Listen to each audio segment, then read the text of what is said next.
We're delighted to have you with us for part 2 of the KC STEM Summit. I'm Ann Zimmerman, and I am the coordinator of STEM Connect KC and the strategic planner for the KC STEM Alliance. And we're just delighted to have you here today. As you may know, this year we have split the summit into a number of sessions so that we could be safe while we're still in the pandemic. But we are very delighted to give you a quick kind of connection to what we did last week, and more than anything, just to thank you for being with us today and for being a part of the ecosystem work in Kansas City.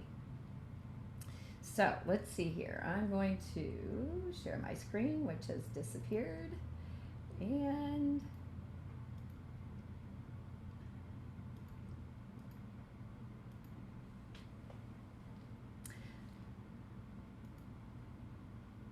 so last week, for those of you that joined us, we did a quick overview of everything that was going on in the ecosystem.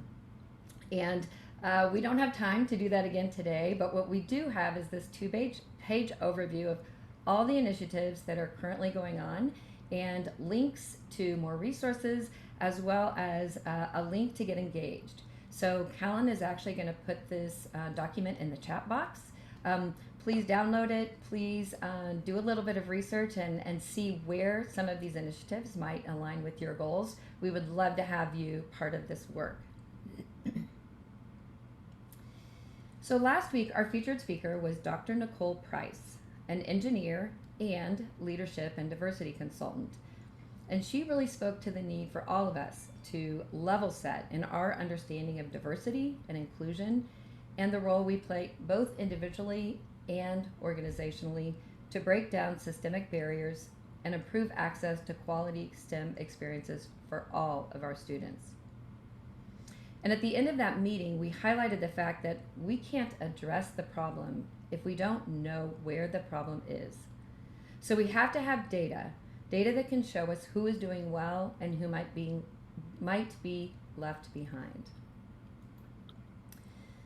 So today's session is all about collaboration and data, and looking at how we can use data to tell the stories of STEM education in Kansas City. So how well are our students doing? And what type of impact does our programming have? And how well do these experiences link together to show us a pathway that works for young people? So I'm excited and delighted today to have a robust panel of not only data gurus, but leaders in this space. So moderated by Robin Smith, we have several guests here to share their thoughts and invite you to be a part of this conversation. So at this point, I am going to stop sharing, and I'm delighted to welcome Robin Smith from the DeBruce Foundation to get us started. Welcome, Robin. Thank you so much, and delighted to join the group here. And thank you to the KC STEM Alliance for creating this opportunity to discuss how data can shape individual and regional success, and for inviting me to be part of that conversation. In Kansas City, we are well poised to put data to work to empower students. And to empower families and to empower our ecosystem. And we've planned this session to help stimulate conversation and action around data. As Ann mentioned, I'm Robin Smith, a senior director at the DeBruce Foundation. And at DeBruce, we care about expanding pathways to economic growth and opportunity. And we care about being able to measure our progress on that and to identify what is effective in meeting those goals. My interest and engagement with data actually predates my connection to the foundation. Before joining the DeBruce Foundation, I was at a social research organization in Washington, D.C. for over 20 years. And we were about the work, as we described it, of using data to open minds, make decisions, and offer solutions. And in that space, I've seen firsthand how data can really make a difference from the front line to the boardroom. It can really measure impact It can change and monitor performance. It can tell compelling stories. It tells us sometimes what is working, and sometimes more importantly, what is not working, who's being served, who's not being served. Really important questions. And at DeBruce, we want to be problem solvers. We work with partners, many of whom are on the call today, and thank you in advance. But to be about incorporating metrics into tools and programming, and we want to invest in promising practices that show impact. And showing that impact often rests on data. And we often commission surveys and other data collection, research and analysis. And my role on the panel today, in addition to kind of facilitating our conversation, is to bring that foundation or funder perspective into the conversation. And I'm joined today by 3 professionals, each bringing a vital point of view on how to use data to make a difference. We also know the word data can make people's eyes glaze over just when it's uttered, and are really working hard to make this conversation practical, engaging, and relevant. So let me introduce briefly my 3 fellow panelists, and then we'll jump in. Karin Chang is Associate Director of the Urban Education Research Center at UMKC, and she brings a researcher's perspective on how data can drive regional and statewide policy. Rashawn Caruthers is Director of Learner Experience at Getting Smart, and she brings an administrator's perspective on the value of data to show impact on student success and drive district decisions. And Doug Elmer, Vice President of PrevKC, who brings the perspective of an educator and program intermediary on the value of disaggregating data to measure program effectiveness and address equitable access. Thank you to each of you for the work you do in the community and for being part of the discussion today. So let's get started with kind of a grounding question. Let's start out with, why should we care about data? And Karin, I think I'll kick this one off to you, but would love each of your thoughts.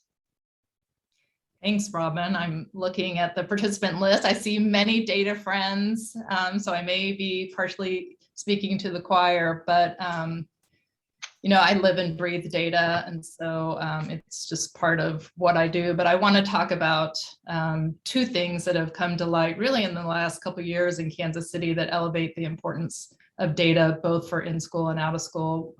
One was a study that I participated in. It was a study of young professionals looking at the essential skills that they use in the workforce, what they needed to enter and succeed. And we asked them, where did they learn these essential skills, these, whether you want to call them durable or transportable skills. And when we asked them to reflect on high school and college, they pointed to in-school, but many pointed to out-of-school experiences. For those who were in STEM fields, they were pointing to everything from robotics experiences to experiences at the zoo, at the public library. So there's a lot of opportunities that happen outside the school day that we don't necessarily capture in data. And so if we want to tell the STEM story, and particularly thinking about the growth of these essential or durable skills, we are only looking at part of the equation if we only look at in school. So for me, I have a really deep passion for gathering that out of school data because I want to tell the whole STEM story. So I think that essential skills piece really elevated the importance of that. The other piece I want to mention about data is that recently in Missouri, we've been able to link our K-12 and our post-secondary data. Now we're hopefully linking to workforce. And it has been, this study we've been doing is fascinating. So we're looking at Project Lead the Way, and we're looking at students' participation in K-12 and connecting it. And this study has really allowed us to see things we haven't seen before in terms of student participation. We're beginning to understand who participates, who doesn't. We're understanding what the impacts are. And it just speaks to the power of data, particularly STEM data, And I'm just hoping if we can gather that out of school data, we can tell an even richer story. So I just wanted to give kind of 2 local examples of how data is really helping us understand what's going on. Yeah, and Karen said a lot of great things that, I agree with all of them. Being, as Robin said, we're getting smart. So I'm able to look at data from a national perspective, which has been really interesting to see what kind of stories students are able to tell as a result of being in data rich environments and the decisions that are able to be made as a result. But also, as a former CTE director with the Kansas City Public Schools, I was also able to appreciate data in a different way, and working a lot with the KC STEM Alliance, and Karin mentioned Project Lead the Way and some other organizations. We were able to use that data to make some really good decisions for kids. And Robin, like you said, sometimes data tells like what's good or what's not so good, what we should be doing, what we shouldn't be doing. But it's really important to be able to use that information to make good data informed decisions. And in school districts, sometimes we're really good at collecting the required data, the state required data. So, for example, the industry recognized credentials and who completes things and who doesn't in regards to a career and technical education experience. And so the infrastructure is in place to do that, and data becomes a little bit easier because it becomes a little bit more routine. But like Karin was saying, those out of school experiences that kids are really connected to, that infrastructure can be a little bit wobbly sometimes. And we understand that a lot of the learning happens outside of the school. And Robin, you being from the DeBruce Foundation, I would say are very familiar with the essential skills reports that you all did. And looking at those gaps, we saw that kids feel like they learn the most essential skills when they're participating in those extracurricular activities. And so how can we, as in-school providers, figure out a way to capture that data and make it easier and not continue to create barriers so that that shows up on the student's transcript, and so that students are able to tell their stories, because that's ultimately what data should be able to provide, an opportunity for students to share their stories, and being very intentional about it, because we know the students have lots of choices, and our ultimate goal is to prepare them for life beyond high school. And we do that a lot as part of the Real World Learning Initiative with Kaufman, which serves as a regional agreement between the Missouri and Kansas schools, that all students before the year 2030 will earn what is deemed to be a market value asset in the areas of like internship, industry recognized credentials, work experience, college credit. But if there's no way for schools to be able to capture that data, and if we don't continue to understand that a lot of that can happen outside of the school walls, and we should want that, because out of school providers, they want to partner with districts, and they understand that there's only so much time, so many things that you can do within the school day, but how can we make that connection between the two entities even clearer? So it's just really important that we start to put these infrastructures in place for not only STEM courses, but for all of the courses, so that students are able to share with their post-high school partners what they learned during school, how it was valuable to them, and what that can mean for them as a future employee, or a college-going student. Yeah, Shawnee, I really hear you talking about those connections and just the importance of those. And before we kind of move on, Doug, I want to give you a chance to kind of speak to this foundational question about, why should we care? Yeah, I think so. To kind of build on both what Karin and Shawnee are talking about, one is really having a better understanding of what leads to these critical milestones in kids' lives, right? So we know a lot of these last mile data points, so Algebra 1 passing rate, or high school graduation, or did you earn a market value asset? But I think what a lot of us are seeing are there's lots of small milestones that lead up to those big monumental signposts in a kid's K-12 and post-secondary journey. And I think K-12 districts are great at collecting data around those big milestones, But throughout the ecosystem, you have smaller partners who are doing a really nice job of collecting data on those upstream milestones and also getting really critical data on where students want to go and really capturing student voice. And when you can combine those to do two things. One, at a strategic level, are you helping kind of balance supply and demand? So are there seats in programs for kids who have interest and passion around different whether it's different industries, whether it's different interests, but are you kind of balancing supply and demand, and are you doing that equitably? So are you offering the right opportunities to the right kids at the right time and in the right place? So without data, you're really flying blind on that big strategic question. And it's interesting because, you know, market value assets even stem from a data analysis, pardon the STEM pun, but a lot of this for Prep KC started with, we did an analysis of our class of 2014, and we saw that kids who participated in career academies just had dynamite results. Every kid graduated from high school, and their post-secondary transition rates were through the roof, both compared to other kids in their home high schools, but also just nationally compared to demographically matched schools.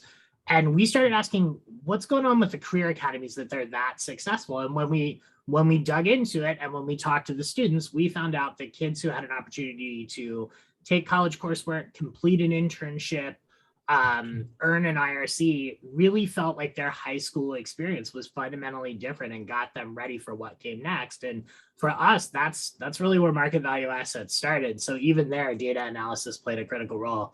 I'd also really quickly say that just on the day-to-day interacting with students, there are so many opportunities to link what a student's interested in to what's out there in the ecosystem, but so much of that lives like in an advisor's head or in a single teacher's head. And if there's not a way to start connecting the dots using kind of student interest data and program data, I think there's a lot of missed opportunities for students. So I think one thing we're really interested in is, how do you combine student feedback with data around availability and opportunity, and also what's critical on the longer journey to whatever a kid wants to be doing after high school?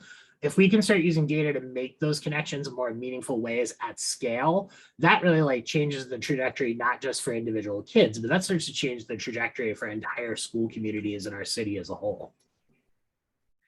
Doug, you put out so many things there. I'm like, oh, we could have a whole session on so many of the different things that you just mentioned. I really appreciate you bringing it back and tethering that conversation about market value assets and the learnings on the career academies.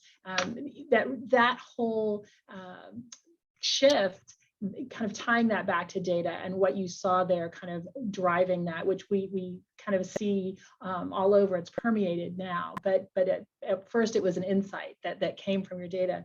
In that space of telling stories, and kind of as you were talking, Doug, about so many of the different folks in and out of school who are making progress on milestones and toward those big milestones. How can data be used to tell your story? What are the benefits to an out-of-school provider in that regard? I know for us, and I also know there's a lot of people in the audience that do a great job of this too, but for us, data and storytelling, I was thinking about this a little bit, and what I would say is it's kind of a zoom in, zoom out approach, right?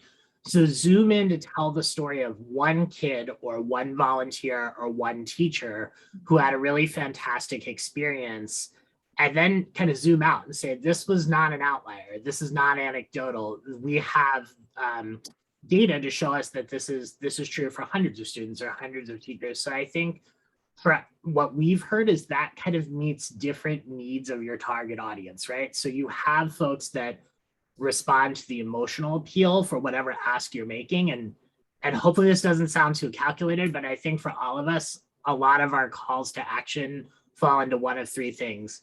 We need resources to meet our mission. We're recruiting, whether that's students or that's volunteers, but we're recruiting folks to join our coalition or join our cause, or we're validating that what we're doing is working and benefiting our students. And so when you're telling those stories, I think the emotional appeal, it comes through the anecdote, but there's a lot of bottom line folks that want to see the data. And so when we can blend those in meaningful ways, I think we really kind of draw in a broader audience than if we just emphasize one or the other when we tell Prep KC story. Really helpful, good strategy. Shani or Karin, do you want to speak into that kind of that how the benefits of being able to tell your story with data? Yeah, I'll just add a little bit to that. I mean, we know that children and youth spend the majority of their time, probably about 80% out of school. And the great thing about that is, when you think of out of school providers, students have choices and there's not necessarily anything required. We know that, during the school day, you have to go do so many classes and you have to take certain ones to graduate. And sometimes there's voice and choice, but a lot of the time it's kind of pretty scripted based on requirements. However, when you think of out of school providers, students can explore and do all of the things that they want. They can have experience, they can really immerse themselves in those experiences, which is really great and which really gets kids hooked on the things that they're learning, which then they can then transfer back during their regular school day. And when they're learning all of these things and they're getting all that knowledge, again, like I was saying earlier, they need to be able to use that data and the things that they're learning to tell their stories, because ultimately we know that the story makers are the transcripts and the things that out of school providers see in regards to like after high school. So out of school providers provide that meaningful, safe space for students to succeed, for them to fail, for them to figure out what they like, what they don't like. They're just invaluable. And there's a lot of one-on-one trust building, relationship building that can happen in the out of school space that doesn't necessarily happen in school space.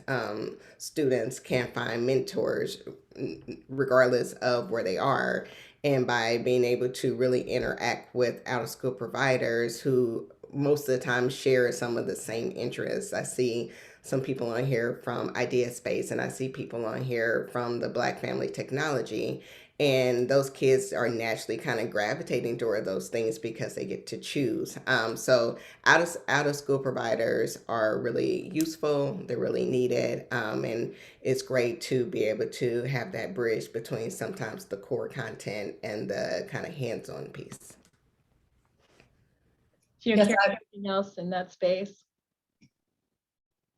I'm sorry, what was that? I was going to ask Karin if she wanted to add anything to that kind of out of school time provider space and kind of the role of what they can bring in terms of data. Yeah, I guess I would come at it from a systems perspective, that certainly we can all tell our stories from our individual program perspective, and that can include anecdotes or your own data, but there's incredible power of telling a collective story across a system. So whether that's Kansas City or across your state or a particular community, there's something to be said, particularly if you're talking to policymakers or funders, to say, we are working together, we have a united voice, we have these measures that we are collecting together, and we are working as a system to serve children. So I think there's some good examples.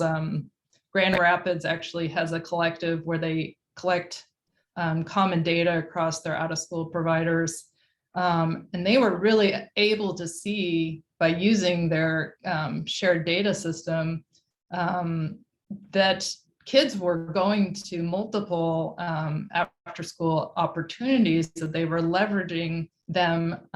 Some were leveraging multiple opportunities and some were not. So there was this robust system for some students and not robust for others. And so that data was really powerful for them in terms of, as a region, to make decisions about investment, but also to raise up promising and effective practices.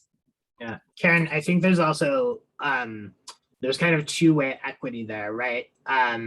So when school systems and out-of-school time providers can talk with one another and share information, you can certainly find out that there are kids with a ton of passion and interest and and have taken steps around something that the school system may not see. And if they don't know that, they can't open doors for those students during the school day. On the flip side, I think as we all make this regional commitment, especially to real world learning, there's kind of this growing, oh man moment where you realize no one entity can provide every kid all of the touch points they need to develop that kind of holistic look from pre-K to 12 that real world learning really kind of requires. So I think the more we can share data, we can also find out where are the gaps. So where are we not providing every kid every touch point they need? And the understanding that no school district can do all of that and no one out of school time provider can do all of that. That's where the data sharing, I think, kind of increases access for every kid, because we can start to think about, all right, who's getting opportunities to interact with industry professionals through their summer program, who's getting opportunities through their school district, who can go on a work site visit through their after school club. And when those things blend together, you really start to, I think, level the playing field. And then I forget who on this panel, so I'm putting somebody on the spot, but I don't even know who. Somebody talked about too, it's also about giving kids the agency to use that data and to empower them, that it's not just systems collecting your data, but it's you taking ownership of this to advance what you want for yourself. And Doug, I'm glad you brought up a lot of those pieces, especially around equity and access, because we know that the data shows that a lot of kids, especially from sometimes poverty-stricken neighborhoods or lower income areas, don't always have the same access to those equitable experiences like you were referencing. So by being able to utilize out of school providers where schools may not have the resources to provide the same sort of opportunities as maybe one with a higher income bracket is key. And also, it also extends their social capital, because the data shows that, again, those same groups of people don't necessarily have the same connections. And sometimes we know that it's all about who you know. And so by studying that data and seeing what opportunities need to be provided, because a kid from the inner city sometimes may not be able to meet an engineer from Garmin or Burns and Mac or Henderson, but because they participate in Project Leadaway or robotics or the Casey STEM Alliance, then they're able to get connected to those people who can sometimes play a huge role in the trajectory of that student's life, which ultimately changes the trajectory of their families. So being able to capture that data and then consistently kind of track it and see what are the outcomes that are coming as a result of each of these experiences is critical. Shani, I think you've really raised in a couple different ways just the importance of connections, both connections individual to individual, but then across a system. Karin, I think you were talking about kind of longitudinal data or connecting data across different systems and the power in that. Kind of taking it a little bit to the individual level. Shani, when you think about the value of collecting kind of expanded data, connected data, the data that we're kind of talking about now, the value for the student and for families, how do you see that appearing? Yeah, and I see my former teammate Erica Mabion on here, who worked with me in Manual, who can definitely relate to the power of data and what that can do for students and their parents. But we had a student, well, we started when I was at Manual, a wastewater management program. And again, based on the data on what the city needs in order to build a pipeline for this particular industry. And so then we were able to recruit students to be a part of it. Well, the data was showing that in order for students to pass this industry recognized credential was going to be extremely hard. And not just one, but multiple IRCs in order to be able to graduate high school and start as like a 17 or 18-year-old in like a $60,000 job. But using all of the kind of inputs to make this work, we did have one student who graduated with these multiple credentials. and seeing the celebration of he and his family as a result of all of the things he was able to do, and obviously graduating was just kind of like a whole vibe. And so being able to look at data, figure out what's needed, see how that's going to connect to the community, because our number one goal in Kansas City, or at least should be, is that how do we keep the best talent here? Because the data is showing that students are leaving and they're getting all this great stuff, but they're not staying. And so how can you then begin to build programs and using data to do that? So that's just kind of like one success story. We have multiple success stories about how do we use data in order to bring in other programming. So when we were able to expand Project Lead the Way, not only just for a high school experience, but for a K through 12, which, starting in those elementary years, and what kind of data we're able to collect as a result of that, so we can have those students tell a better story, help those parents feel more prepared in order to help their students make timely educational decisions before they get to middle school and high school. So to help kind of guide them and provide like really great data along the way. Stories about, as we talk about real world learning and how school districts have been able to use data to really hone in on what students are needing and what they're learning, especially in the midst of a pandemic, and how education had to change.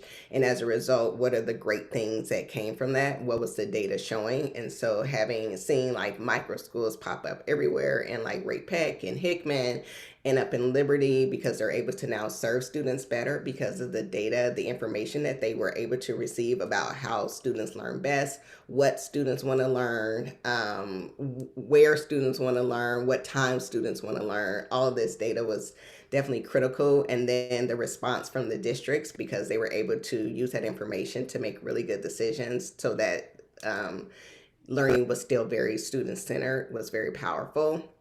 And then just speaking of Liberty, what Liberty Academy does, and how that, it's an alternative school, but they're able to use the data to say, okay, we need to kind of shift things around. We need to focus on what kids are passionate about, and then put the required courses in as a result of that. And so instead of saying you need math, science, English, etc., you can say, no, my passion project is more about social entrepreneurship. And then how do we bring those core standards into those, using data in order to create the best experiences? Yeah, and that's really compelling in terms of when you see it, when you're working directly with a student and you see some of those things that happen and the ripple effects through family and other places. I mean, that's really powerful, and that's really motivating when data can be used like that. Karin or Doug, anything else wanted to add to kind of this discussion about kind of at that student and family level? I think, I know we see this, and I bet a lot of people in the audience see this as well, but really just being able to help students, and I'm thinking in particular high school students who are kind of making a case for themselves, whether they're making a case to earn a scholarship or be accepted into college, or get that first job, or get somebody to take a look at their business plan. Being able to take data and quantify your own accomplishments is a pretty savvy and sophisticated thing. And so as we see kids who are really, as they're, if they're digging into like a KC Scholars application, or if they're getting ready to put out their college applications, or they're competing for internships, being able to almost like in behavior-based interviewing mode, talk about their own personal experiences, but drop data in to really show that they can deliver results and they understand how that works. It kind of helps them know their own value in those situations, and kind of pitch themselves. So I think that's a place where, especially when they have coaches and mentors and advisors that can kind of guide them and model that, that can be really powerful, just to give kids a competitive edge in what matters to them. The other thing that I think this reminds me of, and something we've started doing a lot of at Prep KC and want to do a lot more, is just, I think a lot of times in the nonprofit realm, we often think of data for validation purposes. Again, right? Like, we need funding, we need clients, we need you to respect us, but thinking about data as feedback. So for us in particular, in the past couple of years, student feedback, not just about what kind of programming our students would like to see, but feedback on their interactions with adults, volunteers and teachers, kudos to our team. They've looked at that and we're able to disaggregate some of our student feedback data. And we worked on retooling some of our volunteer orientation because students, and particularly African-American boys, said they didn't always feel respected by volunteers in exchanges with them at events. And so that kind of data is also really critical to grow and get better and make sure you're not just serving your mission, but you're serving the kids that you work with. And I think that kind of student feedback has been critical for us, especially, I think at the risk of some of the data folks wincing, I think sometimes quantitative data is seen as king and qualitative data is nice to have. We learn, I'd say, as much or more about ourselves as an organization from the qualitative data than just from the quantitative numbers. Great point, Doug. I think that we do. Sometimes we think of the word data as just numbers, and when it gets detached from people and what they say and how they feel, then it loses a lot. I haven't been able to fully watch the chat, but I definitely have been seeing some comments about equitable access and such an important conversation. There's already been some comments that have been made about that a little bit on the discussion today. But let's look at that a little, let's present to that a little bit in terms of thinking about how can data really be used to address equity and access issues, and your thoughts around that. And Doug, I know that you have done work in that space, even in the prior MBA story, but just thoughts about that you might have about using data to really think about that equitable access space. And would love to hear from everyone, but Doug, I think you've thought about this for quite a bit. Yeah, I mean, I can just kind of quickly kick it off, but I know a lot of what we do focuses on disaggregating data.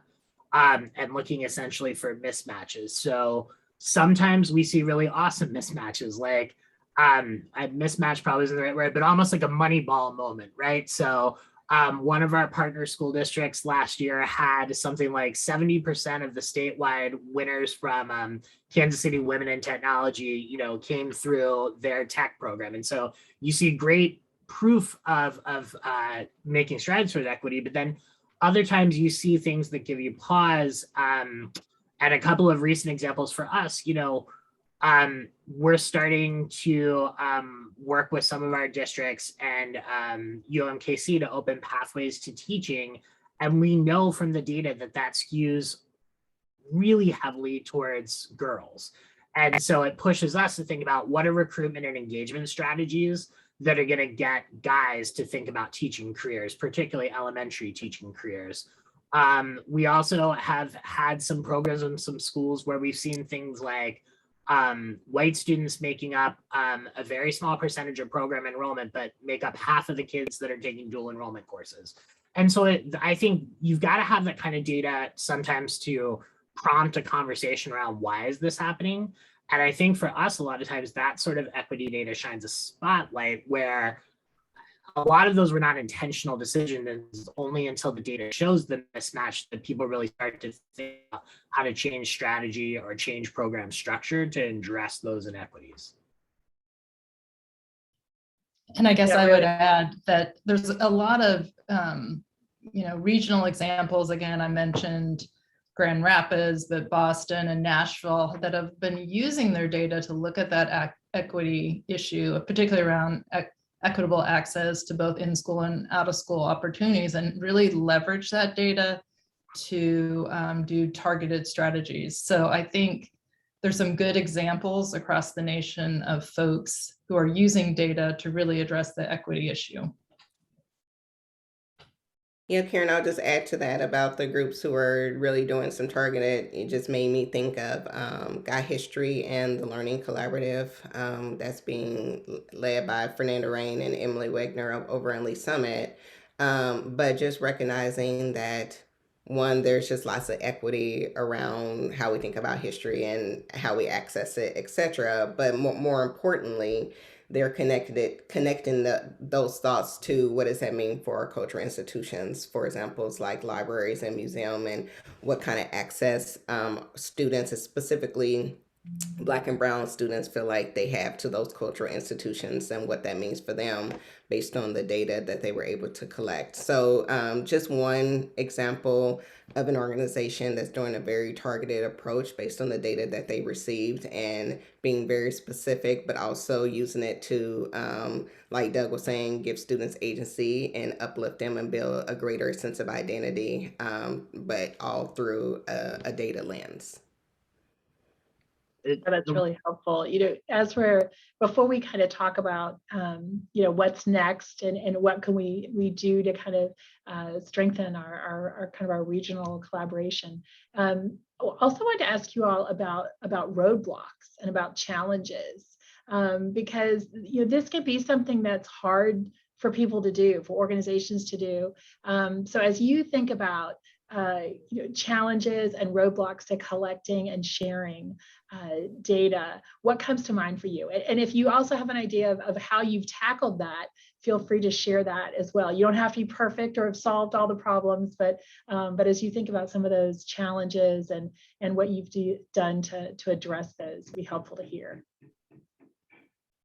I could certainly start. And again, I see many partners here who've worked with me, and because of that challenge of like, how do I start? If I want to link to my out of school program within school, how do I even begin to do that? And so I think, one of the big challenges is you may have a data system that collects the name of your student that they've provided and some basic information, but you want to connect it into the in-school database. Well, that has an ID number, that there's some matching issues around that. So I think, one of the issues is just around how we collect data, right? In a way that makes it easy to link. And so, that's something hopefully we talk about later in next steps, but I think there are some strategies that we can talk about in terms of linking data.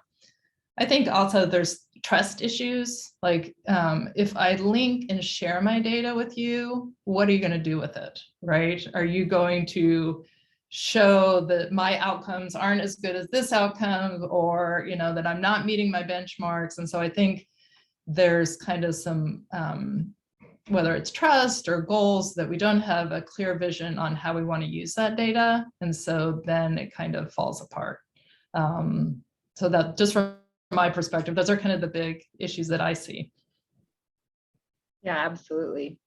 And I'll just add a little bit to that. And I think Karin kind of touched on it, but just the portability of the data, allowing students to kind of carry with them. I see Dan on the call, and so he's definitely the expert as relates to this. But looking at those entities that are providing micro-credentials or badging, so that the students can take that information and transport it back into their in-school systems, because we do understand that there are trust issues, and we understand that systems don't talk to each other, and those are real challenges. But by having more of an open source network, where students can then own their own data and add it to their transcripts, the standard transcripts, etc., then that starts to kind of break down some of those barriers.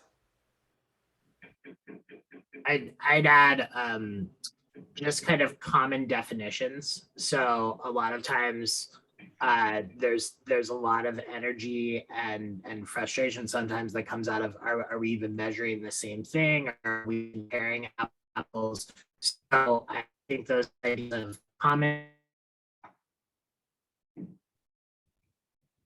with that,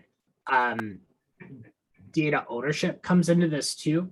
So I think thinking about who owns the data, and who stakes claim to that data, good, bad, ugly, and when we get to next steps, we can probably talk about some good resources and solutions around some of that.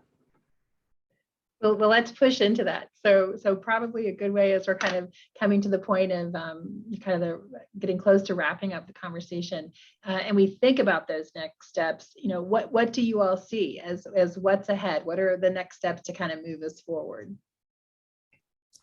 Well, I might start just by giving an update of what's kind of been done to date through the ecosystem, because there has been some preliminary work. So we did about 2 years ago, we convened a little subgroup within the KC STEM Alliance ecosystem to look at how we might collectively measure.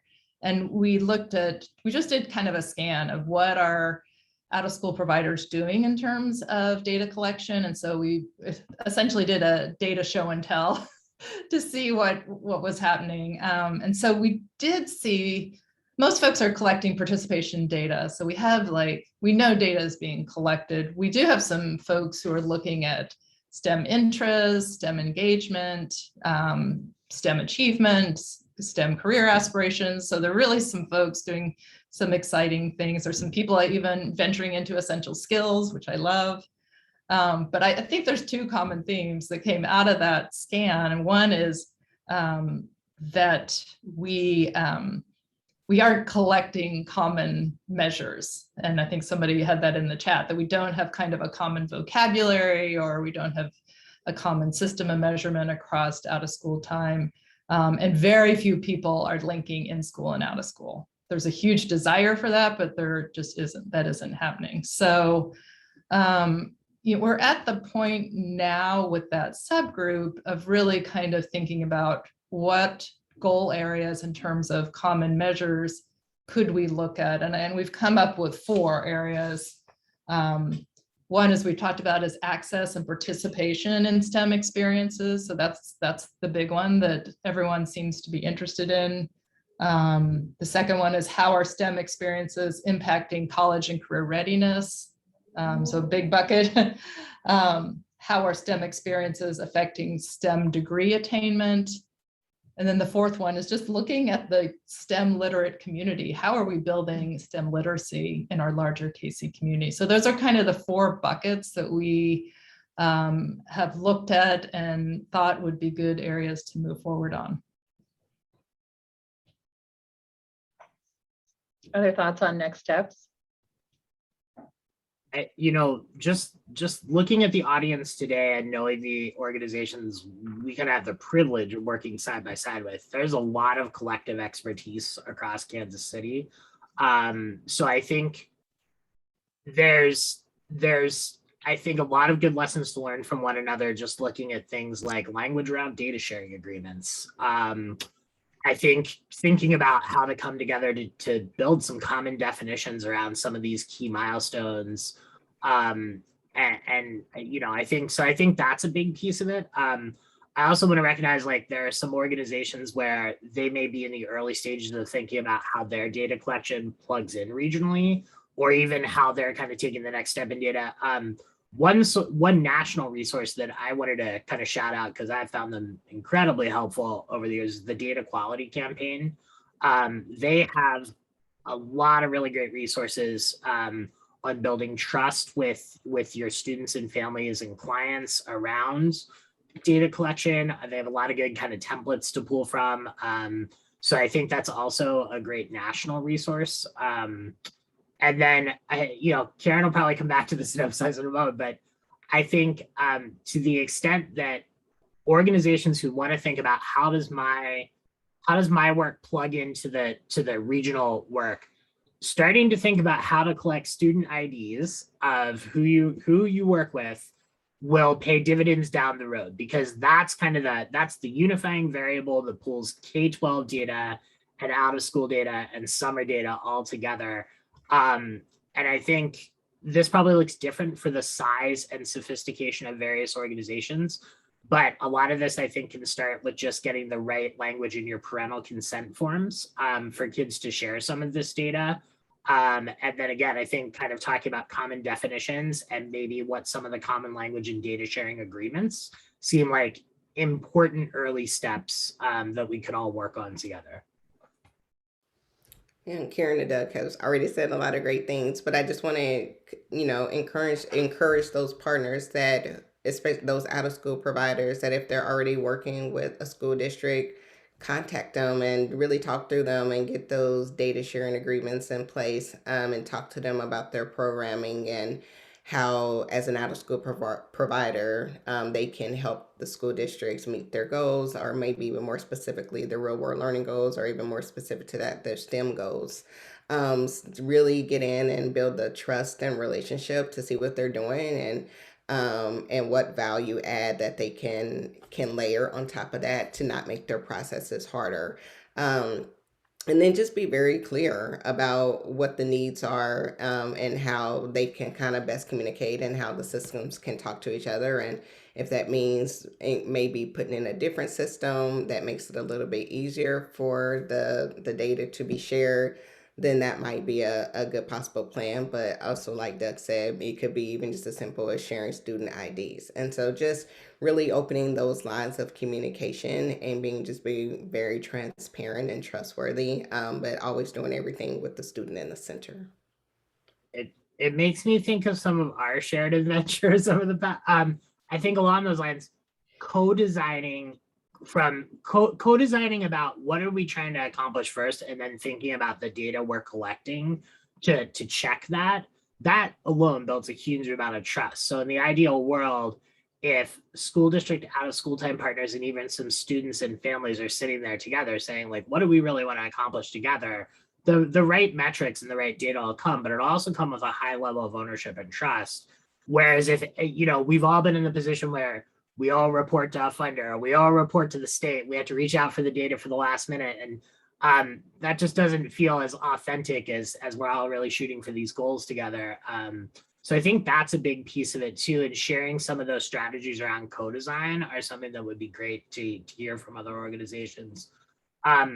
One other really quick thought is, as real world learning takes off regionally, I don't want to speak for school districts, so it'd be great if there's school district folks that could speak to this one way or another in the chat. But as supply and demand for programs really takes off, out of school time partners often have terrific data on kids who are likely to be interested in certain pathways or academies or programs.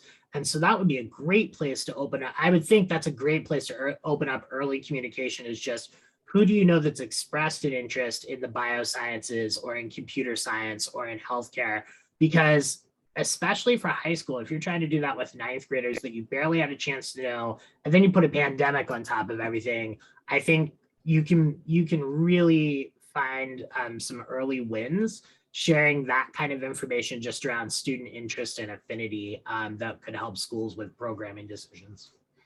Doug, I think that that's a great note to leave on, because it really tees up what each of you have said, which I think is one of the next steps can be to gather folks who are interested and want to work on a regional strategy and what their individual organization, as well as more broadly what we can do together to convene folks together in a professional learning community. And that is one of the next steps that we are suggesting. So I'm going to close the conversation part of our discussion today and hand things back over to Anne to kind of let us know, how might we be part of a professional learning community? Well, thank you so much, Robin, and to all of our panelists. I'm really, really glad we were recording this, because there are a lot of people that could not be with us today that I think need to be part of this conversation. So amazing insight. Thank you to all of you. And we do want to invite everyone on the call to be part of this ongoing conversation.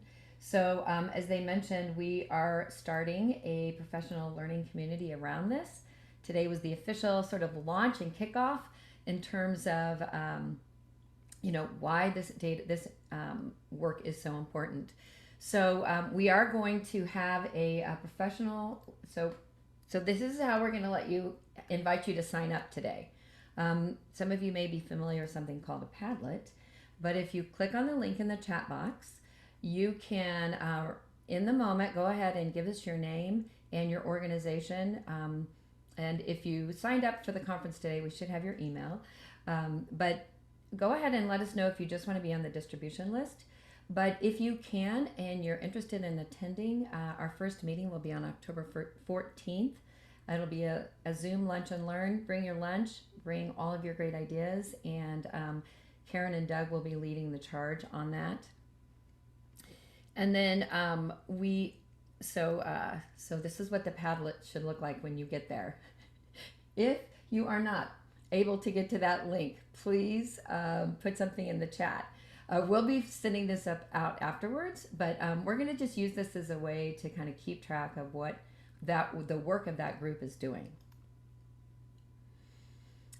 The other thing I wanted to remind everybody is that today we are also having, let's see, a celebration at Torn Label Brewing Company for Remake Learning Days. So please join us this afternoon at 4 o'clock. Bring a mask, and we'll be outside where we can be as safe as possible. But this is all about celebrating last year as we get ready for next year. And I'm going to click ahead here for just a minute. And I also put a link in there for a Padlet to see if anybody is on the call that wants to be a part of planning for Remake Learning Days. We have our kickoff event at the DeBruce Foundation on Wednesday, October 6th. We have a limited number or space for in-person. So we've only got room for about 20 or 25 people in person. Everybody else will be zoomed in. And but if you've never seen their new community space, it is available now for community meetings. So be sure to sign up early to hold a spot if you want to be there in person. And again, if anybody joined us late, I'm just going to invite Karin to put a link to the PDF with all of the details on what's happening across the ecosystem. And please download this. Lots of great links that will get you to additional resources. And even more importantly, ways that you can engage in the work. All right, so before we say goodbye, I'm going to invite Terry Kriege on to do a little drawing. We just appreciate you sharing your lunch with us, sharing your time with us. So Sherry is going to do a drawing for this cool KC STEM tech basket that has these neat AR/VR combo kit. And so I'm going to quit sharing my screen so that Terry can come on board. Okay, we'll do a real quick spin of the wheel to see who wins the fun gift basket. Oh, Megan squeaked in the win. Is Megan still here with us today? I am still here. Yay, Megan, you won, and Karin from our team is going to get in touch with you about how we can get that basket over to you. So thanks for joining us. You're a winner. Okay, and then one last thing. For those of you who are part of Remake Learning Days, you know how many smiles we generated across Kansas City. And we worked with Adam Carpentier to put together this wonderful recap of Remake Learning Days. I guarantee it will make you smile, and it will make you remember why we do the work we do. So Karin has the link to the video in the chat. So as a farewell, we say goodbye. We will see you at some of the upcoming planning meetings, and we will see you this afternoon, and enjoy the video. Have a great day. Anne, do you have a minute to talk?